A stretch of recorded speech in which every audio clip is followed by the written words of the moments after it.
राजनीतिक गलियारों में कई मतलब निकाले जा सकते हैं।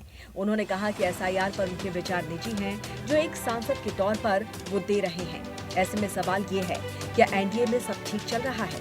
क्योंकि एक तरफ जेडीयू के नेता उनकी परेशानी बढ़ा रहे हैं, तो दूसरी ओर कानून व्यवस्था को लेकर मुख्यमंत्री नीतीश कुमार को विपक्ष में बैठे आरजेडी और कांग्रेस तो हमला बोल ही रहे हैं। लेकिन अब मोर्चा एनडीए के साथ ही चिराग पासवान ने भी खोल दिया है। केंद्रीय मंत्री चिराग पासवान ने एक बार फिर से नीतीश सरकार पर निशाना साधा है। उन्होंने कहा कि बिहार में एक के बाद एक आपराधिक घटनाओं की श्रृंखला सी बन गई है। प्रशासन अपराधियों के सामने पूरी तरह से नतमस्तक दिख रहा है। सबसे बड़ी बात यह है कि ऐसी घटनाएं कम क्यों नहीं हो रही। चिराग पासवान ने कहा कि मुझे इस बात का दुख है कि मैं ऐसी सरकार को समर्थन कर रहा हूं जहां अपराध पूरी तरह से बेलगाम हो चुका है।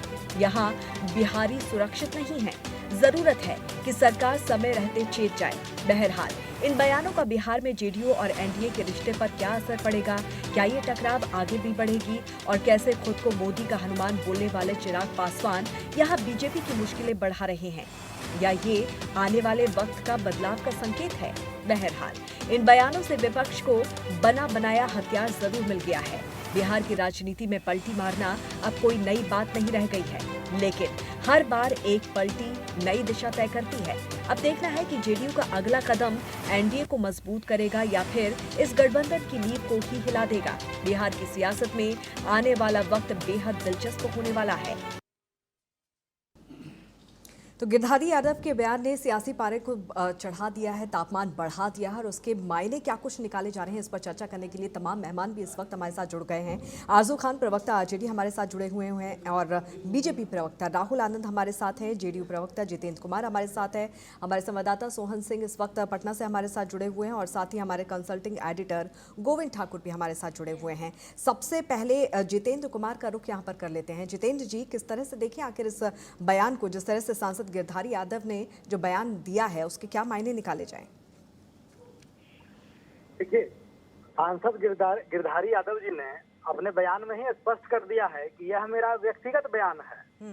तो उन्होंने कोई पार्टी लाइन पे कोई बात नहीं किया है, और हमारी पार्टी ने उनको शोक आउट किया है कि पार्टी लाइन से इतर आप अपना व्यक्तिगत बयान कैसे दे सकते हैं। तो ये दोनों बात, उनका बयान और हमारे पार्टी के शोक आउट के में ये स्पष्ट है कि हम लोग एसआईआर का समर्थन करते हैं, और कोई भी वैध मतदाता छूटे नहीं, इसका प्रयास हम लोग निश्चित तौर पे करेंगे। और अभी तक छिल डेट कोई भी वैध मतदाता का नाम मतदाता की सूची से नहीं कटा है। यह हमारे संसदीय कार्य मंत्री श्री विजय चौधरी सर का बयान भी है सदन में। लेकिन जितेंद्र जी, ये पहली बार नहीं हुआ। एसआईआर को लेकर भी कुछ इसी तरह का वो बयान देते हुए नजर आए थे, जो पार्टी लाइन से बिल्कुल अलग था। इसके बाद उनको नोटिस भी जारी किया गया था। अब ये बयान यहाँ पर दे रहा है, आपको ऐसा नहीं लगता है कि इसकी वजह से गलत संदेश जाएगा आम जनता के बीच में? नहीं, देखिए, हम लोग एनडीए में कोई फूट नहीं है, कोई अनेकता वाली बात नहीं, हम लोग एकताबद्ध हैं। हाँ, विपक्षी दलों को जरूर मौका मिल जाता है कभी कभी कि वे अपनी राजनीतिक रोटी सेक सके, लेकिन ऐसा हम लोग होने नहीं देंगे। और हमारी पार्टी जो जनता दल यूनाइटेड है वो पूरी तरह एकजुट है। और एसआईआर पे रही बात मतदाताओं के सुविधा की बात, तो निश्चित तौर पर हम लोग सुविधा मिले उनको, और कोई भी वैध मतदाता नहीं छूटे, इसका प्रयास हमारी पार्टी करेगी। हमारी पार्टी एक एक मतदाता की सुविधा के लिए कृत संकल्पित है। और जिस तरह का गवर्नेंस का मॉडल हमारे माननीय मुख्यमंत्री नीतीश कुमार जी ने प्रस्तुत किया है अपने कर्मों से पिछले 20 साल में, हम लोग वोट की चिंता नहीं करते हैं, कौन जिनको वोट करेगा। हम लोग वोटर की चिंता करते हैं कि भाई उनको असुविधा ना हो, उनको किसी भी प्रकार का कष्ट ना हो, और हम लोग इसको सुनिश्चित करेंगे। आरजू खान जी, आप किस तरह से देखते हैं इस बयान को? कह के पल्ला झाड़ रहे हैं कि ये व्यक्तिगत बयान है गिरधारी यादव जी का। मैं कहता हूं कि भारतीय जनता पार्टी देश में एक वाहिद पार्टी है जो कि अपना उसका ट्रैक रिकॉर्ड रहा है कि अपने जो सहयोगी गठबंधन है उसके साथ वो सहयोगी धर्म नहीं निभाती है, गठबंधन धर्म नहीं निभाती। अभी महाराष्ट्र है, आपने देखा महाराष्ट्र में किस तरीके से शिवसेना को जो है सीएम फेस किया गया। फिर इलेक्शन के बाद शिवसेना के वो एकनाथ शिंदे जी को वहां का मुख्यमंत्री नहीं बनाया गया, और जिसके देश के आदरणीय प्रधानमंत्री कहते थे जेल में इनकी जगह है, इलेक्शन के बाद इनको जेल में ठूस दिया जाएगा, जैसे छगन भुजबल हो गए या फिर अजीत पवार हो गए, जिनको कहते थे कि इनकी जगह सिर्फ जेल के सलाखों के पीछे है, वैसे लोगों को अपने कैबिनेट का मंत्री बनाते हैं। यही तक नहीं, महाराष्ट्र का डिप्टी सीएम भी बनाते हैं। अब हेमंत बिस्वा शर्मा को देख लिया जाए, जो कि सीबीआई ईडी से डराया गया आदरणीय नरेंद्र मोदी की तरफ से, और वो कांग्रेसी थे पहले, और जैसे ही उन्होंने अपनी पेशानी को खम किया, उन्होंने अपने सर को झुका लिया भारतीय जनता पार्टी में, हेमंत बिस्वा शर्मा को असम का मुख्यमंत्री बना दिया गया। अब मैं हरियाणा के तरफ में आपको लेके चलता हूँ। हरियाणा में Dushyant Chautala, JJP party 11 seat लेकर आई, उससे पहले उनके पिताजी जेल की सलाखों के पीछे थे, और आदरणीय प्रधानमंत्री कहते थे कि दुष्यंत चौटाला को भी इलेक्शन के बाद जेल की सलाखों के पीछे डालेंगे। हरियाणा का इलेक्शन खत्म होता है, दुष्यंत चौटाला 11 सीट लेकर आते हैं, और हरियाणा का डिप्टी सीएम दुष्यंत चौटाला को बना दिया जाता है। दुष्यंत चौटाला का भी काम भारतीय जनता पार्टी खत्म कर देती है, एकनाथ शिंदे को भी निपटा देती है। वो भारतीय जनता पार्टी जो कहती थी कि शिवसेना का साथ उसका चीनी और पानी का मेल है, हमारा नेचुरल गठबंधन है, उसको भी धोखा दे दी और उनके पार्टी को दो तरीके से बांट दिया। अब हम बिहार प्रदेश में आ जाते हैं। आदरणीय चिराग पासवान को देख लीजिए। चिराग पासवान को बेदखल कर दिया, उनको उनके बंगले से निकाल दिया, उनका भारतीय जनता पार्टी ने सिंबल छीन लिया, फिर अपने पार्टी में उनको रख लिया, और उनके आदरणीय पशुपति पारस चचा को फिर उनके घर से खाली करवा दिया, बंगला खाली करवाया, और फिर उनको बेघर कर दिया। तो भारतीय जनता पार्टी का यह ट्रैक रिकॉर्ड रहा है, जिस राज्यों में जिसके साथ सहयोगी दल रहती है उसके साथ ये गद्दारी करती है, गठबंधन धर्म नहीं निभाती है। लेकिन क्या नीतीश कुमार इंडिया गठबंधन का हिस्सा एक बार फिर से बन सकते हैं? जैसा कि गिरधारी यादव ने कहा है कि अगर उनको मुख्यमंत्री नहीं बनाया गया तो वो एनडीए का साथ छोड़ देंगे, एक बार फिर से इंडिया गठबंधन चले जाएंगे। नहीं, देखिए, ये कोई कह ले, हम साफ तौर पे कह चुके हैं। Leader of opposition Tejashwi Prasad Yadav ने कहा है कि हमको मानसिक रूप से जो बीमार आदमी है वैसा मुख्यमंत्री हमको नहीं चाहिए, हमको पकड़ुआ मुख्यमंत्री नहीं चाहिए। हम नीतीश कुमार के लिए अपना गेट अब फिर से नहीं खोलेंगे, हम डायरेक्ट जनता जनार्दन के पास जाएंगे, 14 करोड़ बिहारियों के पास जाएंगे, जिसमें 8 करोड़ के करीब जो मतदाता हैं वही हमारे मालिक हैं। जो जनता जनादेश देगी वो हमारे सर मारते हो। बिल्कुल। राहुल आनंद जी, क्या एनडीए में सब कुछ ठीक ठाक चल रहा है? क्योंकि जिस तरह के बयान यहाँ पर सामने आ रहे हैं उससे अब ये चर्चा तेज हो गई है कि क्या बिहार में एनडीए में सब कुछ ठीक है कि नहीं है?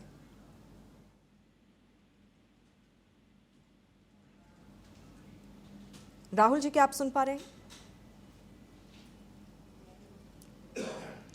चलिए, राहुल जी से हमारा संपर्क नहीं हो पा रहा है, एक बार फिर से उनसे संपर्क करने की कोशिश करेंगे। गोविंद जी हमारे साथ मौजूद हैं। गोविंद जी, लगातार इस तरह की जो चर्चाएं हो रही हैं, आपको क्या लगता है कि गिरधारी यादव, हालांकि पार्टी ने साफ कर दिया है कि ये उनका निजी बयान है, लेकिन इसके मायने क्या कुछ निकाले जाएं?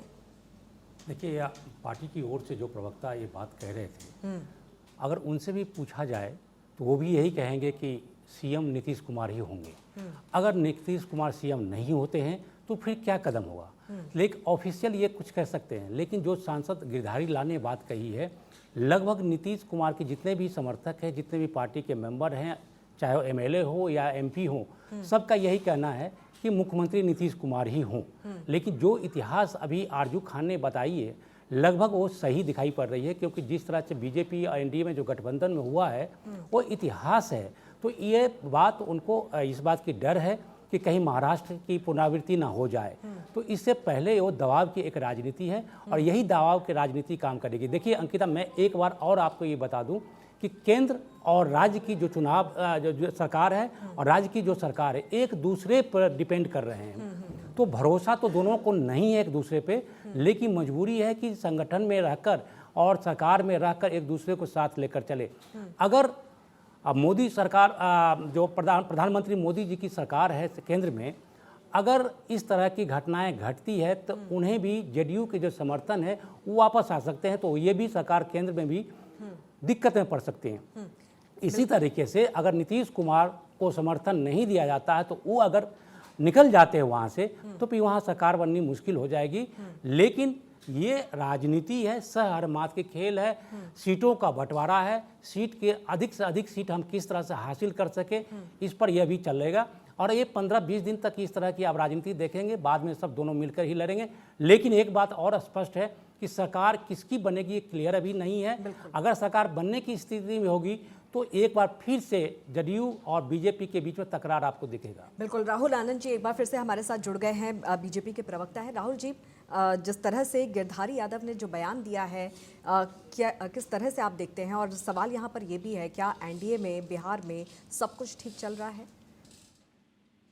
देखिए, निश्चित तौर पे बात करें अगर, तो ये जेडीयू का आंतरिक मामला है। और जहां तक गठबंधन के हित की बात है, तो आपको बता दूं मैं कि गठबंधन का एक सारांश है, चले थे साथ मिलकर, चलेंगे साथ लेकर। और हम आज भी उसी पे हैं और उसी पे केंद्रित रहेंगे, क्योंकि माननीय प्रधानमंत्री जी ने इस बात को बड़ा स्पष्ट किया था। अगर आप 2020 की भी बात कर लीजिए, हम बड़े पार्टी होने के बाद भी हमने गठबंधन धर्म निभाया था, तो हम आज भी उसी लाइन पर हैं। और आपको भरोसा और यकीन के साथ बता दें कि ये जो मनमुटाव, जो बयानबाजी जो लोग कर रहे हैं, जो भी करते हों, ये उनकी पार्टी का ये आंतरिक मामला है। इससे मुझे लगता है कि मुझे कोई टिप्पणी करने की आवश्यकता नहीं है। इसका एक और आपको मैं बता सकता हूँ प्रूफ। अगर देखा जाए, कोई भी अगर कार्यक्रम किया जा रहा है किसी भी जिले में, मंडल में या राज्य स्तर पे, तो उसमें एनडीए के सभी साथियों को बैठाया जा रहा है। यानी कि जो 5 पांडवों की आप बात कर लीजिए, वो 5 स्ट्राइकर एक साथ जरूर बैठ रहे हैं। तो क्या नीतीश कुमार सीएम फेस होंगे? जी, निश्चित तौर पे ये हमारे राष्ट्रीय अध्यक्ष ने भी इस बात को स्पष्ट किया है कि नीतीश जी के नेतृत्व में ही चुनाव लड़ना है। तो ये क्लियर है कि हम इसी पर रहेंगे। आपको मैं याद दिला दूं कि 2020 में जब नीतीश कुमार जी ने ये भी कहा था कि मैं अच्छा प्रदर्शन नहीं कर पाया, आप मैं मुख्यमंत्री का पद छोड़ सकता हूं, फिर भी हमने इस पेशकश को ठुकरा दिया था। हमारे गठबंधन के साथी वही है और वही रहेंगे। जी बिल्कुल। चलिए ठीक है, गिरधारी यादव उनकी पार्टी का स्टैंड है। चिराग पासवान की अगर हम यहाँ पर बात करें, चिराग पासवान लगातार नीतीश कुमार पर हमलावर होते हुए नजर आ रहे हैं, कानून व्यवस्था को लेकर सवाल खड़े करते हुए नजर आ रहे हैं। आपको नहीं लगता है कि आने वाले समय में एक मैसेज जा रहा है जनता के बीच में कि एनडीए के नेताओं के बीच में सारी चीजें ठीक ठाक नहीं चल रही हैं? देखिए, सबसे मजेदार बात यह है कि एनडीए का जो साथ है ना, जब आपके घर के आईने गंदे होते हैं तो आपके चेहरे साफ नहीं दिखेंगे। तो चिराग पासवान जी अगर इस चीजों को लिख रहे हैं, तो मैं समझता हूँ कि भारतीय जनता पार्टी के भी माननीय उप मुख्यमंत्री ने भी इसके ऊपर प्रश्न चिन्ह खड़ा किया था कि लॉ एंड ऑर्डर थोड़ी बिगड़ गई है, इसको सुधारने की जरूरत है। और हमने किया। अगर इसके आगे हम बात करें तो प्रशासनिक व्यवस्था की, चाहे वो जो भी हुआ हो, चाहे आप पारस हॉस्पिटल का प्रसंग उठा के देख लीजिए, गोपाल खेमका जी के प्रसंग को देख लीजिए, सब में पुलिस ने अपराधियों को पकड़ा और नतमस्तक किया और पैरों में गोली तक मारी गई है।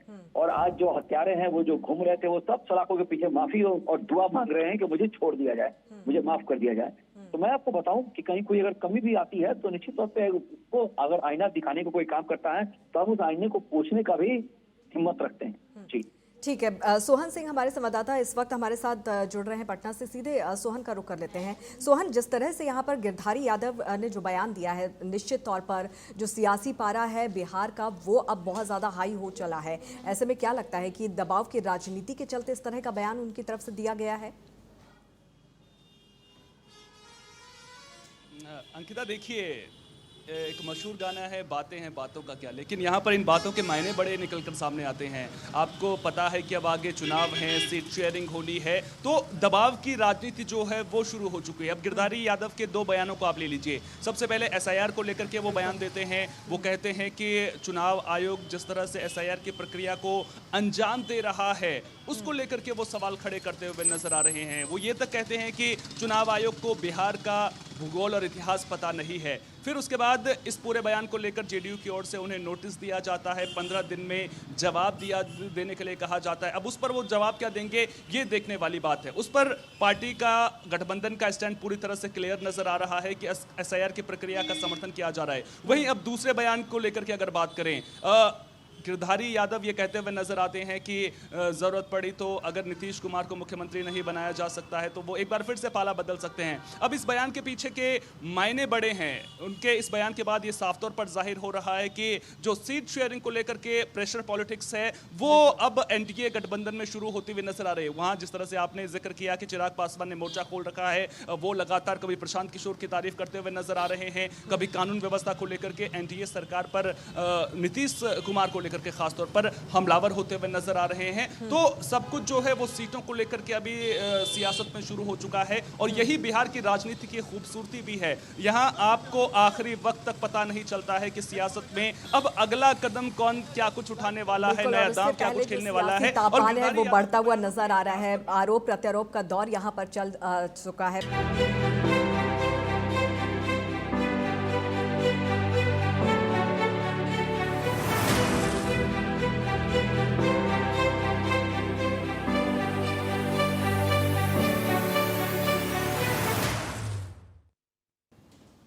तो ब्रेक के बाद एक बार फिर से आपका स्वागत है। सभी मेहमान हमारे साथ जुड़े हुए हैं। सबसे पहले जेडीयू का रुख यहाँ पर कर लेते हैं। जितेंद्र कुमार जी हमारे साथ लगातार बने हुए हैं। जितेंद्र जी, जिस तरह से आरजू खान ने तो साफ कर दिया है कि अब नीतीश कुमार के के लिए जो दरवाजे हैं इंडिया गठबंधन के, वो अब नहीं खुलने वाले हैं। ऐसे में आपको क्या लगता है कि अब फिर क्या कदम यहाँ पर उठा सकते हैं, और क्या वाकई में नीतीश कुमार एक बार फिर से सियासी पलटी यहाँ पर मार सकते हैं, यानी कि एनडीए के अलावा वो इंडिया गठबंधन की ओर जा सकते हैं? चलिए, जितेंद्र कुमार इस वक्त हमारे साथ मौजूद नहीं है, लेकिन गोविंद जी, क्या इसकी संभावना मुमकिन आपको लग रही है? क्योंकि ये पहली बार नहीं है। नीतीश कुमार हमेशा से कभी वो एनडीए का हिस्सा हुए हैं, कभी वो इंडिया गठबंधन का हिस्सा हुए हैं। अब जिस तरह से गिरधारी यादव ने कहा है कि अगर उनको सीएम फेस नहीं बनाया गया, उनको मुख्यमंत्री यहाँ पर नहीं बनाया जाता है, तो वो फिर से इंडिया गठबंधन चले जाएंगे। देखिए अंकिता, जो जेडीयू की राजनीति अभी रही है बिहार में, आया राम गया राम की रही है। जिसकी सरकार, जब सरकार उनसे बन जाती है तो सरकार बनते हैं, मुख्यमंत्री वो बन जाते हैं, चाहे वो राजद के साथ जाना हो या बीजेपी के साथ जाना। 2 बार इस तरह की घटना घट चुकी है और दोनों बार उन्होंने कसम खाई कि अब मैं राजद के साथ नहीं जाऊंगा। तो राजद वाले ये कहते हैं कि हमें उनकी ज़रूरत नहीं है, लेकिन जब ज़रूरत दोनों की पड़ जाती है तो दोनों साथ मिलकर सरकार बना लेते हैं। और यही बात बीजेपी पर लागू होती है कि बीजेपी को जब ज़रूरत होती है तो वो भी किसी न किसी रूप से आप नीतीश कुमार को अपने साथ लाने की कोशिश करते हैं और ले भी आते हैं, चाहे जैसे आना हो, चाहे जो भी राजनीति हो। तो राजनीति में चेहरे जो होते हैं ना, कई चेहरे होते हैं, एक दिखाने के होते हैं और एक नहीं दिखाने वाले होते हैं। तो गिरधारी लाल की तरह से ये बयान दिए जा रहे हैं, हम ये नहीं कह सकते हैं कभी कि वो उनके तरफ से वो व्यक्तिगत उनकी सलाह है या बयान है, क्योंकि किसी न किसी एक नेता को आगे कर दिया जाता है पार्टी के लाइन या पार्टी की लाइन के अलग ये बयान देने के लिए। तो ये जो सीट शेयरिंग की बात अभी आप देख रहे हैं ना, आने वाले समय में, तो उसमें अधिक से बड़ा भाई कौन बनेगा बिहार में, राजद, जेडीयू या फिर बीजेपी?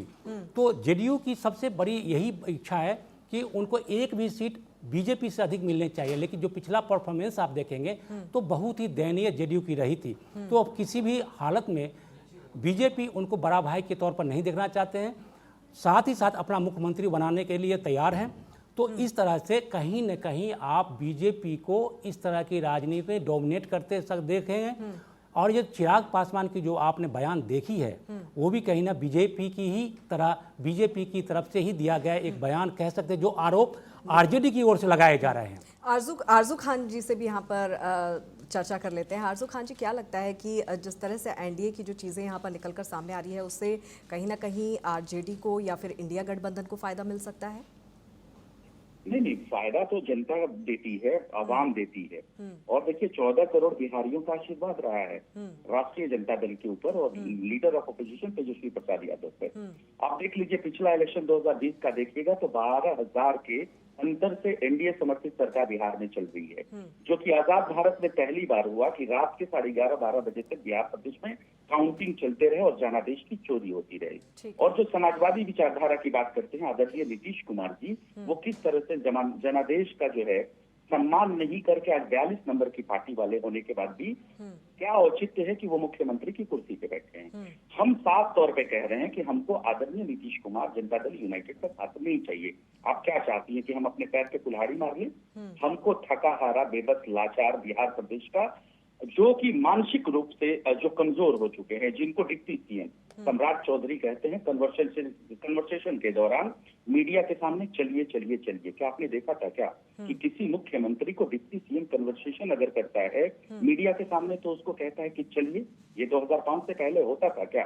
तो आपको मैं एकदम क्लियर कर लेता हूँ, ये हमारा आधिकारिक बयान है कि इंडिया गठबंधन के जितने भी हमारे दल हैं, महागठबंधन के बड़ी मजबूती के साथ हम जनता के बीच जाएंगे। और जनता जिस तरीके से हमको आशीर्वाद देती है, प्यार देती है, बिहार की सबसे बड़ी लार्जेस्ट पार्टी बनाती है, इस बार बिहार की जनता ने ये तय कर लिया है, तेज रफ्तार तेजस्वी सरकार। गोविंद जी, आपको क्या लगता है कि जिस तरह से ये राजनीतिक उठापटक देखने को मिल रहा है, क्या इस बार भी जो नीतीश कुमार हैं वो किंग मेकर की स्थिति में रहेंगे? क्योंकि अक्सर हमने देखा है कि बिहार में सरकार किसी की भी हो, मुख्यमंत्री नीतीश कुमार ही रहते हैं।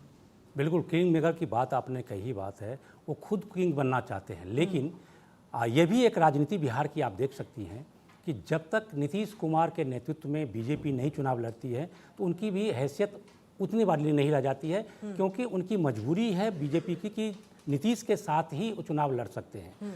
अगर नीतीश कुमार को कम सीट भी आया, जो पिछले आप चुनाव में आप देख सकती हैं कि 43 सीट उनको आए थे, लेकिन उन्होंने दबाव बनाया और उन्हें मुख्यमंत्री बना दिया गया। उनके साथ 2 उप मुख्यमंत्री को बनाया गया था। लेकिन अब जो विगत समय अभी जो आए समय है उस पर आप विचार करें तो कहीं आपको लगता है कि बीजेपी की इच्छा तो है कि वो अपना मुख्यमंत्री बनाए और इनको केंद्र में ले आए। ये इनकी राजनीति रही है बीजेपी की। लेकिन जो बिहार की राजनीति है, जो जदयू की राजनीति है, वह आपको नीतीश कुमार को किसी भी हालत में मुख्यमंत्री के दावेदार और मुख्यमंत्री बनाने की ही कोशिश में है। लेकिन जब चुनाव के नतीजे आएंगे तो इस पर किया जा सकता है, विचार होगा। लेकिन जो गिरधारी लाल की बात जो कही गई है, ये हम पहली बार में नहीं, आज अभी भी कह रहे हैं कि ये पार्टी के दूसरे तरह से बयान को फेंका गया है मीडिया में और राज्य के सामने में दबाव के तौर पर इसे देखा जा सकता है। लेकिन सोहन, क्या लगता है कि जिस तरह से चाहे हम इंडिया अलायंस की बात करें, एनडीए की बात करें, जो मुख्यमंत्री का चेहरा है उसको लेकर घमासान यहाँ पर मचा हुआ है, लेकिन क्या कोई तीसरा चेहरा भी है जो इन दोनों से अलग होकर उभर सकता है, सामने आ सकता है? देखिए, चेहरे तो बहुत सारे हैं, लेकिन क्या वो चेहरे सत्ता पर काबिज हो पाएंगे, ये बड़ा सवाल है। अब मुख्य मुकाबला दोनों गठबंधनों के बीच में है, इसलिए ज़्यादा चर्चा जो है नीतीश कुमार और तेजस्वी यादव की हो रही है। अब गिरधारी यादव का जिक्र लगातार कर रहे हैं, तो गिरधारी यादव का 2021 का एक बयान भी मैं आपको बता देता हूँ। उस वक्त गिरधारी यादव ने यह कहा था कि बीजेपी बिहार में विकास के लिए नहीं, वोट के लिए आती है, जिस पर बीजेपी की ओर से कड़ी प्रतिक्रिया उस दौरान जताई गई थी। प्रेम रंजन पटेल ने कार्रवाई की मांग की थी, लेकिन हुआ क्या था? कुछ भी नहीं हुआ था। तो जिस तरह से गोविंद जी ने भी बताया कि चेहरा दिखाने का एक होता है और बयान जो है वो कुछ और किया जाता है। तो इस सब के पीछे जो है पॉलिटिक्स शुरू हो चुकी है, प्रेशर पॉलिटिक्स किसे कहते हैं। बिहार की राजनीति का ये रंग जो है वो इस वक्त काफ़ी खूबसूरत भी नजर आ रहा है। अब देखना दिलचस्प होगा कि जो प्रेशर पॉलिटिक्स है उसमें दबता कौन है, निखर कर कौन आता है और किसके पाले में कितनी सीटें मिलती हुई नजर आती हैं। बिल्कुल, ये देखना बेहद दिलचस्प होगा। बहरहाल हमारी आज की पेशकश में फिलहाल के लिए इतना ही। आप सभी मेहमानों को बहुत बहुत शुक्रिया इस चर्चा में शामिल होने के लिए। लेकिन बड़ा सवाल यहाँ पर यह है कि एनडीए के भीतर सीट शेयरिंग नेतृत्व को लेकर जिस तरह से इंडिया गठबंधन में मतभेद देखने को मिल रहा है, क्या वो अब एनडीए में भी आने वाले समय में देखने को मिल सकता है और इसका असर बिहार की राजनीति में, बिहार की सियासत में किस तरह का पड़ेगा, ये एक बड़ा सवाल है। हमारी खास पेशकश में इतना ही। जुड़े रहिए टीएनपी न्यूज़ के साथ। नमस्कार।